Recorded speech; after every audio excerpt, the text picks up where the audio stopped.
Buenos días a todos, hoy estamos con el señor Guillermo Luque Huitrago, CEO y fundador de Disol SAS. ¿Cómo estás, Guillermo? Muy bien, hombre, Juancho, muy bien. Me alegra mucho. Bueno, hoy vamos a indagar un poco en la vida empresarial de este empresario bogotano. Entonces, pues empecemos. ¿Cómo fue tu juventud y tu infancia? ¿En qué contexto creciste? ¿Cómo creciste? ¿Con quién creciste? Bueno, no, una familia normal de 5 hermanos. Mi papá ingeniero civil, trabaja con el Ministerio de Obras y mi mamá ama de casa. Normal, estudié en colegios normales aquí en el San Bartolomé, estudié ingeniería mecánica en la Universidad de América. ¿Cómo influenciaron tus relaciones personales y tus relaciones sociales al momento de casarte, al momento de conocer a tu esposa y conformar una familia? No, normal, yo empecé la empresa, digamos, antes de casarme, para mí eso era importante. Yo ya llevaba trabajando 2, 3 años en una multinacional especializada en soldaduras. Manejábamos soldaduras de las marcas Eutecti de Estados Unidos y Castolin de Europa. Y y bueno, ahí conocimos mucho la industria, todo el mercado de las soldaduras, que es infinito. Para entenderlo más o menos se compara como los remedios, los laboratorios que producen infinidad de remedios y todos los días sacan unos nuevos. Eso mismo es el mundo de las soldaduras, es infinito, muy grande, para todo tipo de aplicaciones en la industria y en el comercio, con todos los metales, aluminio, cobre, estaño, antimonio, magnesio, titanio y sus aleaciones. Entonces, pues ahí se conoce bastante de la industria, de la metalurgia y, y distribuíamos a nivel nacional y a nivel internacional. Ahí duré en Sager como 2 años, 2 años y medio, y me independicé alrededor de 1984. Arrancar empresa pues es relativamente difícil, complicado, pero uno necesita tener como mucho entusiasmo, muchas ganas, una visión muy clara de lo que quiere, y no es fácil hacerlo solo. Entonces con otro compañero de trabajo Ujú. salimos a independizarnos en todo el mundo de las soldaduras.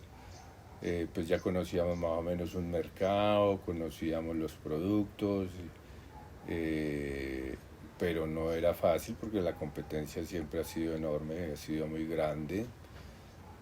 Pues le metimos mucho de seguridad industrial y así pasó un año, año y medio. Y entonces mi compañero sí era casado. Ujú. Dijo: Guillermo, estamos aguantando hambre en la casa, yo te vendo, más bien sigue tú solo. Y bueno, uno aprovecha que está solo, joven e independiente, pues tenía el respaldo de mis padres. Eh, entonces seguí solo, pero entonces ya con el deseo de especializarme en un producto. Ok. Creo que uno siempre debe tener un producto estrella que sea como el norte, donde quiere uno llegar. De todo ese mundo de soldaduras, escogí digamos, el más rentable y el más difícil, que son las soldaduras de plata. Este es un mercado no muy conocido, es un mercado pequeño, es toda la industria de refrigeración, aire acondicionado, cuestiones de gases medicinales, cuestiones de esas, y quitarle un pedacito del mercado a las grandes multinacionales, pues digamos que eso no les hace mucha fuerza. Ujú. No pelean mucho, porque si uno coge un mercado donde les dé muy duro, pues lo aplastan a uno muy fácil.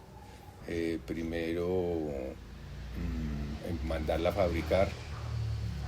Empezamos a importar, o empecé a importar, pero salía muy costosa la importación, mil problemas porque es metal precioso. Entonces empecé a diseñar a ver si podíamos fabricarla acá, y poderla fabricar como la fabrican a nivel mundial. Toca con unas máquinas, unas extrusoras de metal muy grandes, muy complicadas. O sea, era casi imposible montar una fábrica de ese tipo. Ya alguno había intentado en Medellín montar, pero para el mercado nacional eso no era rentable.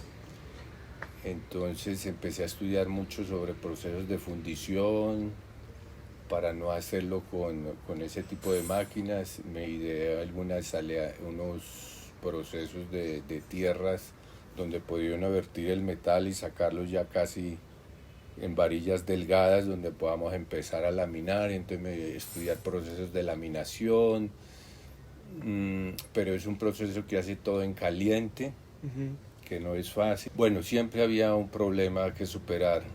La clave pues era que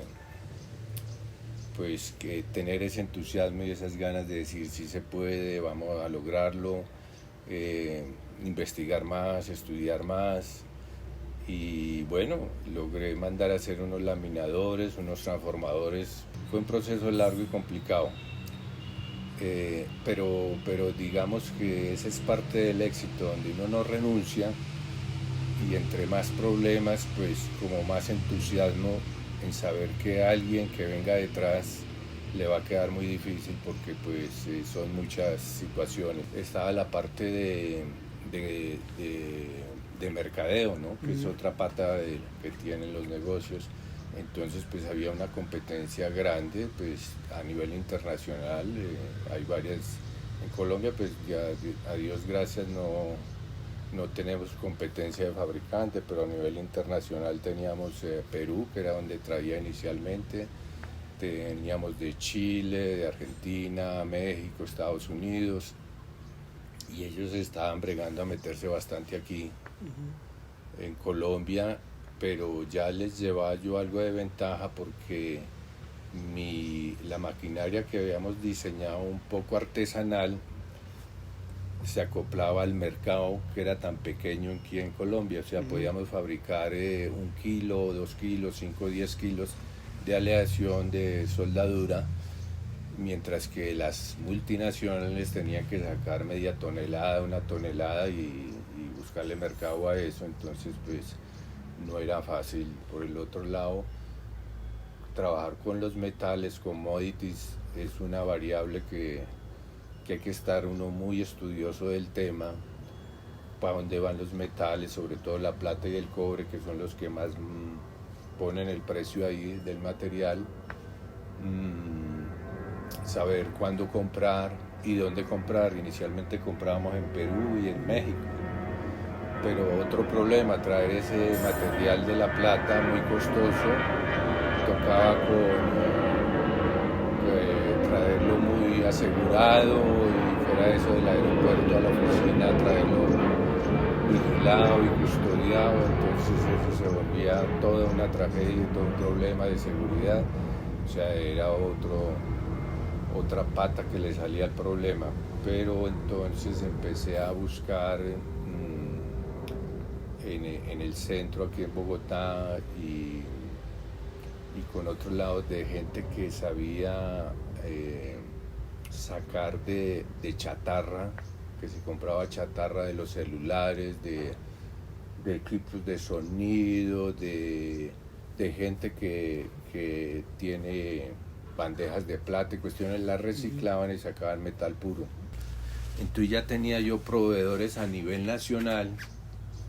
También logré comprarle al Banco de la República, también era un complique porque había que ir al centro, unos lingotes inmensos, y con un par de amigos que me acompañaran y tocar pagar en efectivo, no.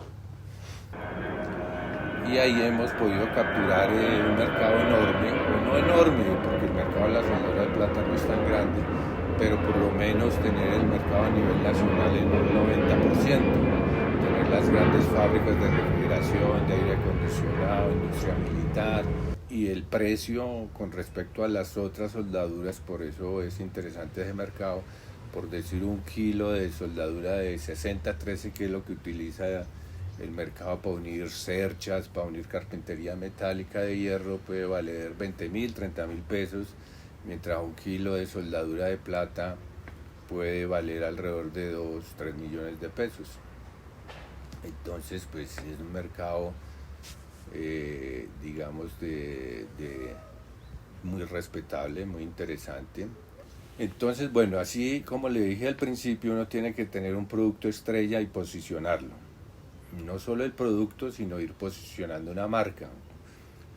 ¿Qué hice con el producto? Bueno, ya había posicionado un producto donde empezaron a conocerme o a respetar la empresa porque éramos líderes en soldaduras de plata.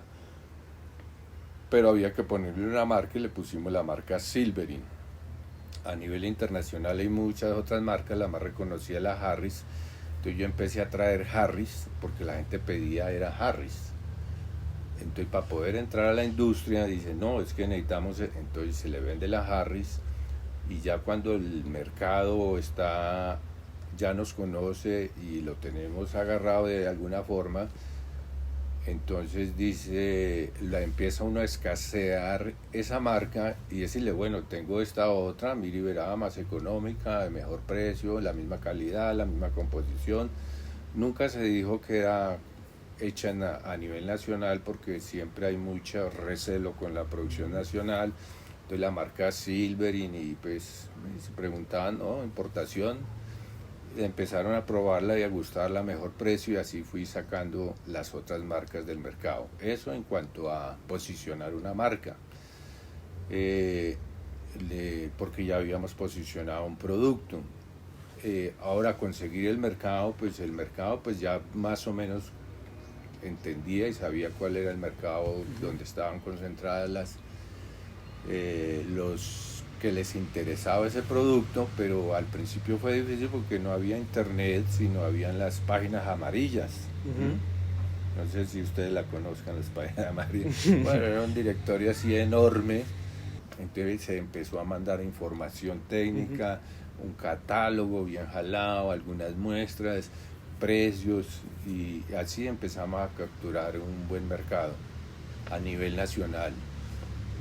Porque hay que hacer estrategias, porque uno solo no puede con otras empresas, con ferreterías, por ejemplo, que le ayuden a abrir el mercado a nivel de pueblos y ciudades cercanas, y esa es buena estrategia, pero hay que cuidarse bastante en ese tema, porque una de mis estrategias fue un compañero que se retiró más adelante y montó su empresa, entonces empecé a distribuirle también las soldaduras y estaba muy entusiasmado y se metió el hijo y toda la familia de ellos, pero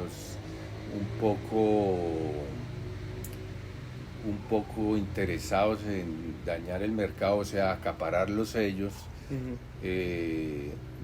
Se aliaron con una empresa internacional peruana y vinieron a quebrar mercados, a mí me pusieron unas demandas inventadas. Yo tenía una empresa por el lado de las galerías y me mandaron a la alcaldía y a la DIAN. Y este compañero desleal, pues él me sacó un compañero de trabajo y sacó información, puso pleitos, bueno. ¿Y crees que ese ha sido el reto más grande de tu carrera empresarial? Ese, pues son varios retos. Por ejemplo, ese reto podría ser a nivel comercial, que uno tiene que fijarse bien con quién hace acuerdos o ayudas o cómo se llama eso en el negocio, en los alianzas estratégicas. Entonces uno tiene que hacer alianzas estratégicas porque uno solo no se las sabe todas, pero cuidar bien porque hay gente que muy interesada en coger el mercado a las buenas o a las malas. Pero digamos que mientras uno tenga el norte claro y ande con honradez, con seriedad y pues sale adelante. Digamos que esa fue otra pata del problema, otro problema que digamos que lo que no lo mata a uno, lo fortalece, entonces eso me empujó demasiado a agregarle al producto que ya venía manejando, que era el producto estrella, agregarle otros porque ya conocía un mercado, ya tenía unas industrias, tenía unas empresas donde podía empezar a ofrecerle otras aleaciones que no las fabricaba, pero las podía importar. Entonces a raíz de este problema empecé a buscar mercados en Estados Unidos y en la China, Y hablando un poco sobre mantener la empresa, mantenerla vigente, ¿cómo has logrado hacer esto? Para mantenerse en el mercado, pues es como ir perfeccionando todo lo que todo lo que apareció, todo lo que con lo que empezó uno. Entonces, por ejemplo, perfeccionando las maquinarias que sean más eficientes, perfeccionando el personal, o sea, el personal cada vez hay que no exigirle más, pero sí como irle agregando cositas para que ellos mismos sin darse cuenta vayan progresando en diferentes áreas. Eh, en cuanto a los clientes, pues también irlos ampliando, o sea, ya por ejemplo podemos hablar que podemos exportar a Ecuador, Venezuela le exportaba, pero ya con tanto problema no, algo para Chile, aunque no me interesaba porque eso es todo un rollo complicado.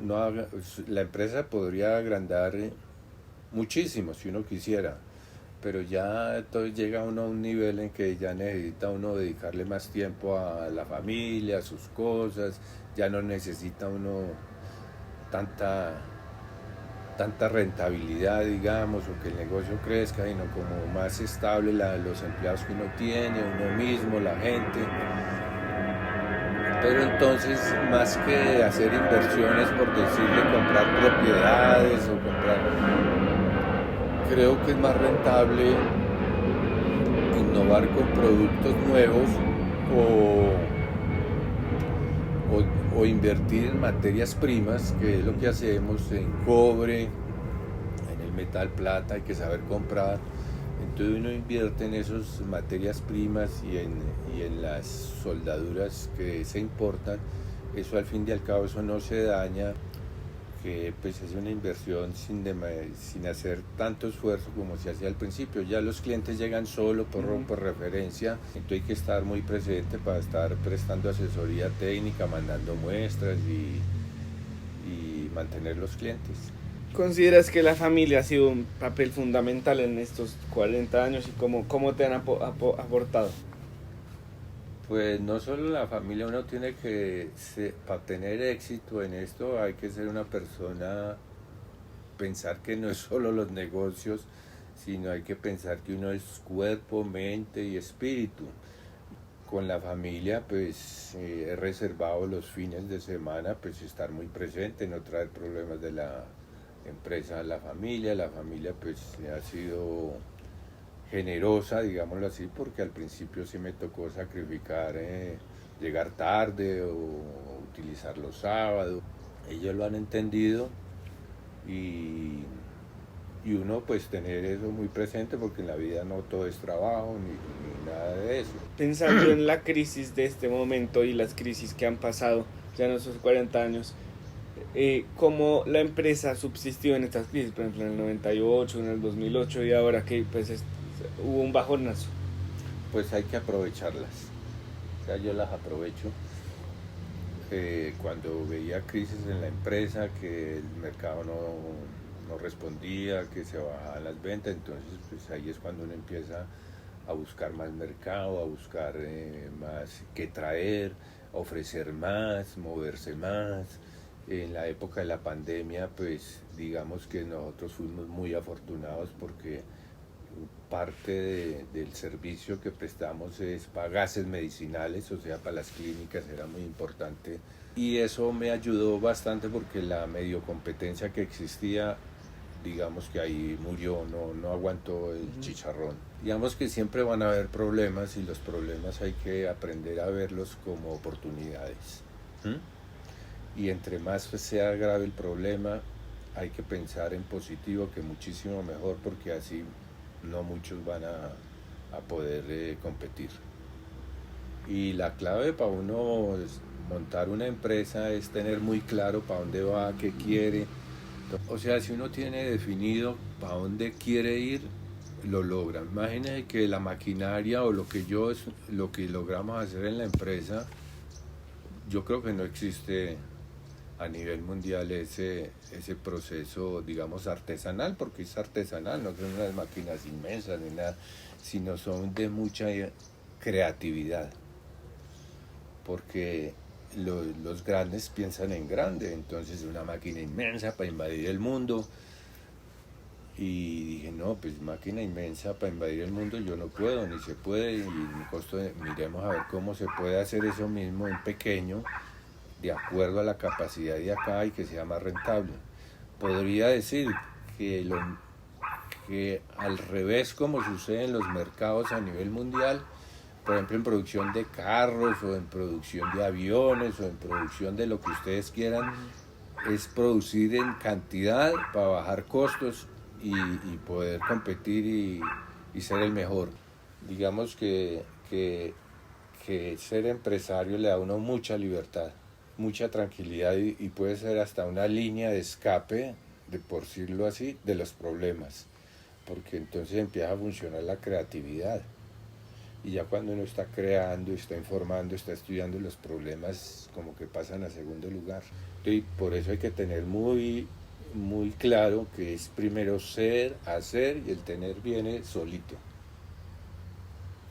Sería como el final del cuento. Bueno, muchas gracias, Guillermo. Es una experiencia muy enriquecedora y creo que todos vamos a aprender mucho. Muchas gracias.